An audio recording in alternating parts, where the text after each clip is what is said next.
देखिए ये exercise 5.2 question number 10 है।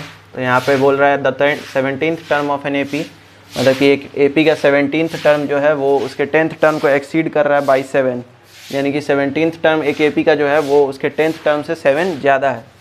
तो इसको आप लोग कैसे लिखेंगे लैंग्वेज फॉर्म में? तो देखिए A17 जो है वो A10 + 7, ऐसा क्यों? अब यहाँ क्वेश्चन में क्या दिया है? A17 of term of an AP exceed it's 10th term by 7, यानी कि A17 का कोई वैल्यू है।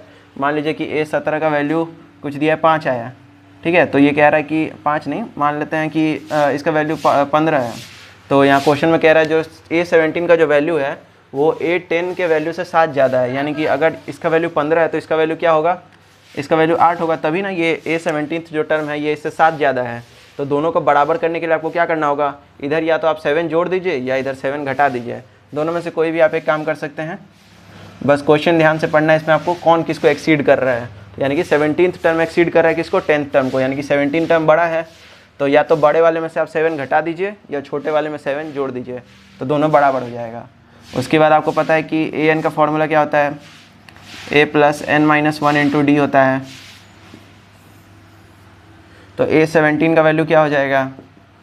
a + 17 - 1 × d, यानी कि a + 16d हो जाएगा इसका वैल्यू। फिर A10 का वैल्यू क्या हो जाएगा?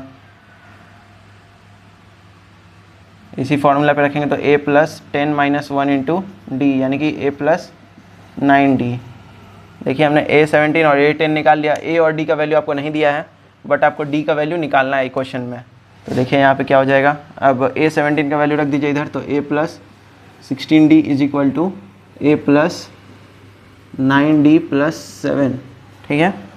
10th टर्म का वैल्यू a + 9d हो रहा है, ठीक है। अब देखिए यहाँ पे ये दोनों साइड a और a है तो ये कट जाएगा, या आप दोनों साइड देख सकते हैं ये सेम साइन में है, इधर भी +a है इधर भी +a है। तो या तो आप ऐसे डायरेक्ट काट दीजिए या फिर अगर a इधर भी आएगा तो वो कटेगा ही, ठीक है। अब d वाले को एक तरफ कर लीजिए आप।